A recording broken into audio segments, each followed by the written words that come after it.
Welcome to my YouTube channel. यहाँ पे एक पॉलिनोमियल चैप्टर क्लास 10 का है, जिसमें क्वेश्चन दिया गया है कि द्विघात बहुपद px बराबर x² - 11x - 42 के शून्य निकालना, इसका जीरोज निकालना है और जीरोज निकालने के बाद वेरीफाई करना है, शून्य और गुणांकों के बीच संबंध स्थापित करना है। ये क्वेश्चन आपका रिपीटेड हर एग्जाम का रहता है, जो बहुत ही VVI है, तो आप सभी लोग वीडियो के अंत तक बने रहेंगे और क्वेश्चन को समझेंगे। तो सबसे पहले आपका px जो भी दिया हुआ रहेगा उसको नीचे डाउन करेंगे, लिखेंगे px बराबर दिया गया है x² - 11x - 42। जो भी आपका px दिया हुआ रहेगा उसको पहले लिख लेना है। इसके बाद आप सभी लोग फैक्टराइजेशन चैप्टर में पढ़े होंगे कि जो बीच वाला जो टर्म रहता है ना, तो बीच वाले को दो भाग में डिवाइड करेंगे और प्लस और माइनस करने पर ये बीच वाला आना चाहिए और मल्टीप्लाई जब करेंगे तो फर्स्ट इनटू लास्ट आना चाहिए। तो आप यहाँ पे साइड में देख सकते हैं, लिख लेते हैं।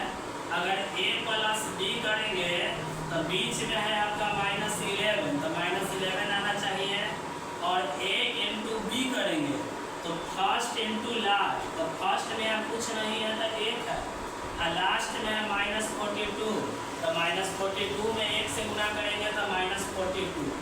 तो बताइए कि a के मान क्या रखेंगे और b के मान क्या रखेंगे।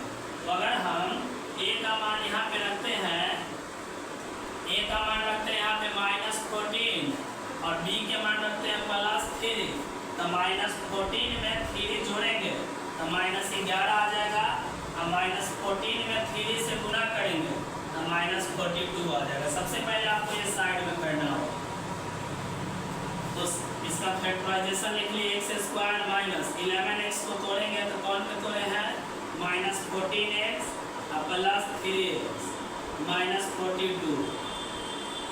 अब ये 4 टर्म बन गया, 4 को में से 2 को एक साथ और 2 को एक साथ, ये दोनों में से कॉमन होगा x, तो यहाँ से बचेगा आपका x बचेगा, बीच में माइनस है तो माइनस, इसमें से x निकल गया तो बचा आपका 14 ब्रैकेट बंद, प्लस है तो प्लस, अभी दोनों में से कॉमन होगा 3 लिख लिए, ब्रैकेट लगा दिए, x है तो x, माइनस है तो माइनस, 42 में से 3 निकल गया तो 42 को 14 × 3 लिख सकते हैं, तो 3 निकल गया तो 14 बचा। एक चीज़ और देखिएगा इस क्वेश्चन में, अगर यहाँ पे अगर आपका माइनस रहता है, एक चीज़ याद रखिएगा, अगर मान लीजिए सपोज है कोई क्वेश्चन बनाते हैं ऐसे रहता है -3x और +42 ये क्वेश्चन रहता है, तो जब कॉमन करते हैं तो पहले देखिए माइनस है तो माइनस लिखते हैं और ये दोनों में से 3 कॉमन होगा तो 3 कॉमन कर लिए, ब्रैकेट लगाएंगे तो यहाँ से तो x बचा। और एक चीज़ याद रखिएगा, जब माइनस बाहर हो गया ना तो ब्रैकेट के अंदर ये वाला अगर प्लस रहेगा तो ये माइनस हो जाएगा, अगर ये वाला माइनस रहता तब ये आपका प्लस हो जाएगा। ये कब रहेगा, जब ब्रैकेट के पहले माइनस रहेगा तब, अगर प्लस है तब कोई चेकिंग नहीं करना। ये आप सभी लोग ध्यान दीजिएगा क्वेश्चन बनाते टाइम। उसके बाद देखना क्या है कि दोनों ब्रैकेट में सेम आ रहा है कि नहीं, तो सेम है, एक कॉमन कर लिए x - 14 और एक हो जाएगा आपका x + 3। अब यहाँ से दोनों को बारी बारी से 0 के बराबर करेंगे। पहले लिखेंगे x - 14 बराबर 0, तो x बराबर आपका आ जाएगा 14, -14 है उधर तो +14, एक आंसर हो गया। फिर लिखेंगे x + 3 बराबर 0, इसलिए x बराबर आ जाएगा +3, उधर जाएगा तो -3। यहाँ पे लिखेंगे शून्य के बराबर 14 और -3, ये आपका आधा काम कर लिए, शून्य को निकाल लिया गया। अब शून्य के बीच में संबंध स्थापित करना है, तो देखिए कैसे संबंध स्थापित करेंगे।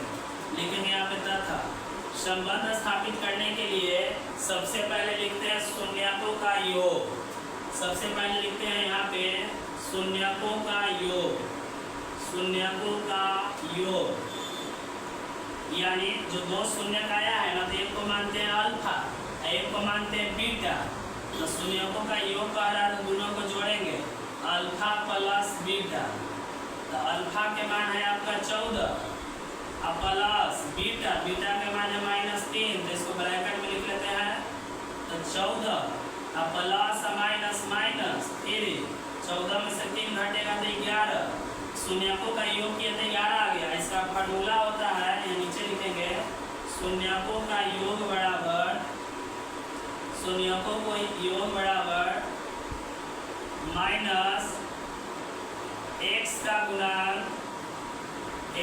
गुणांक बटा में x स्क्वायर का गुणांक। तो आप देखिएगा, सबसे पहले माइनस है तो माइनस लिख लिए, x का गुणांक का मतलब है कि x के पहले कौन सा संख्या है। तो देखिए ऊपर में यहाँ पे x के पहले है आपका -11, यानी x का गुणांक हो गया -11 बटा में x स्क्वायर का गुणांक। x स्क्वायर के पहले कुछ नहीं है तो यहाँ पे 1 है, माइनस माइनस कट जाएगा तो आपका आ गया 11 बटा 1 यानी 11। आप देख सकते हैं इस शून्यकों का जब योग संबंध स्थापित किए तो 11 आया, और जब जोड़े भी थे तो 11 आया। तो दैट मीन्स ये सही है आपका बना हुआ। शून्य का योग प्रूव कर लिए। इसी तरह से प्रूव करेंगे शून्यकों का गुणनफल, शून्यकों का गुणनफल। तो दोनों गुणनफल करना है तो दोनों इसके लिए लिखेंगे अल्फा इनटू बीटा। अल्फा का मान है आपका यहाँ पे 14, अब बीटा के मान है -3, तो ब्रैकेट में लिख लिए 14 3 जा -43 -42। अब देखिए, अब नीचे लिखेंगे इसलिए शून्यकों का गुणनफल, शून्यकों का गुणनफल का फॉर्मूला होता है अचर पद बटा में x स्क्वायर का गुणा। अचर पद माने होता है कोई संख्या, तो कोई संख्या इसमें आपका दिया गया है -42, तो लिख लेंगे -42 अब बटा में x स्क्वायर का गुणांक। x स्क्वायर गुणांक का कुछ या नहीं है तो 1 है, भागा देंगे तो -42। तो आप देख सकते हैं कि जब शून्यकों का गुणनफल किए थे तो -42 आया, और जब संबंध स्थापित किए तो यहाँ भी -42 आया, यानी ये भी साबित हो गया। यानी इस तरह से हम लोग द्विघात बहुपद, कौन सा बहुपद, द्विघात बहुपद अगर दिया हुआ रहेगा तो शून्यक निकालेंगे, और दो शून्यक निकालने के बाद इसका संबंध भी स्थापित कर लेंगे। ये बिहार बोर्ड या सीबीएसई बोर्ड के लिए बहुत ही खास क्वेश्चन है। ये आपके एग्जाम में 2 मार्क्स या 3 मार्क्स का क्वेश्चन, इससे आपका 100% सिक्योर रहेगा। और वीडियो अच्छा लगा है तो ज़्यादा से ज़्यादा शेयर करिए, सब्सक्राइब करिए और अपने दोस्तों तक पहुंचाइए। Thank you.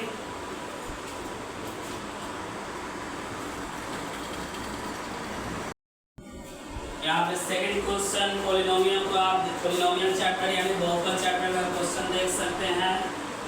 इसके जस्ट पहले वाले क्वेश्चन में क्या था कि आपका द्विघात बहुपद दिया हुआ था और उसका 2 शून्यक निकालना था, और शून्यक निकाल कर संबंध स्थापित करना था योग और गुणांक के बीच में।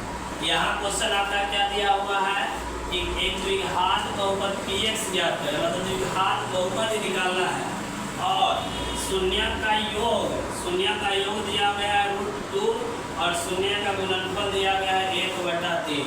तो इस तरह से बहुपद का जब क्वेश्चन रहेगा तो कैसे बहुपद को फाइंड करेंगे, तो आप सभी लोग वीडियो के अंत तक जरूर बने रहेंगे और समझेंगे।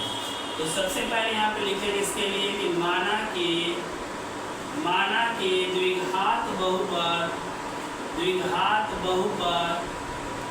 ax² + bx + c = 0। तो देखिए शून्य का योग यानी अल्फा प्लस बीटा, एक शून्य को मान लिया अल्फा और एक को मान लिया बीटा, तो शून्यकों का जब योग दिया गया है √2 लिख लिए। उसके बाद शून्यकों का गुणनफल यानी एक शून्यक है अल्फा, एक शून्यक है बीटा, इसको अल्फा पढ़ते, इसको ऐसे लिखा, इसको अल्फा और इसको पढ़ते हैं बीटा। ऐसे आप यहाँ पे x y भी लिख सकते हैं, लेकिन द्विघात बहुपद में ज़्यादातर एक शून्य को अल्फा से डिनोट किया जाता है और एक को बीटा से। और जब द्विघात बहुपद पढ़िएगा वहाँ पे एक और शून्य का आएगा जिसको गामा कहते हैं, गामा। तो अल्फा इंटू बीटा बराबर दिया गया 1/3 लिख लिए, एक क्वेश्चन में दिया हुआ था। अब हमको बहुपद निकालना है, तो बहुपद निकालने के लिए यहाँ पे लिखा जाता है x² - ब्रैकेट के अंदर alpha plus beta into x plus alpha into beta बराबर में 0। जब कभी भी बहुपद अगर निकालने के लिए बोलेगा तो इसके लिए आपको ये लिखना पड़ेगा स्ट्रक्चर जो कहते हैं। इसका बनाने का तरीका कुछ और भी है, लेकिन ये तरीका मेरा तरीका है बताने का। X square minus alpha plus beta into x plus alpha into beta बराबर 0। अब यहाँ पे वैल्यू गिवन करेंगे x square minus alpha plus beta. Alpha plus beta के मान दिया गया है √2, तो √2 लिख लिए, बाहर में x है तो x plus alpha into beta. Alpha into beta का मान दिया गया 1/3 बराबर में 0। इसके बटा में कुछ नहीं है तो बाई 1 कर लेंगे, इसके बटा में कुछ नहीं तो बाई 1 कर लिए। यहाँ पे आया आपका एक्स स्क्वायर बटा में 1 माइनस √2 में x से गुना करेंगे तो √2x बटा में 1 प्लस 1/3 बराबर 0। 1 कैल्शियम निकालेंगे तो 3 आ जाएगा, 3 बार में कटेगा, गुना करेंगे 3x स्क्वायर, 3 बार में कटेगा, गुना करेंगे 3√2x, 3 से 3 कटेगा, 1 बार में 1 से गुना 1 में करेंगे 1 बराबर 0।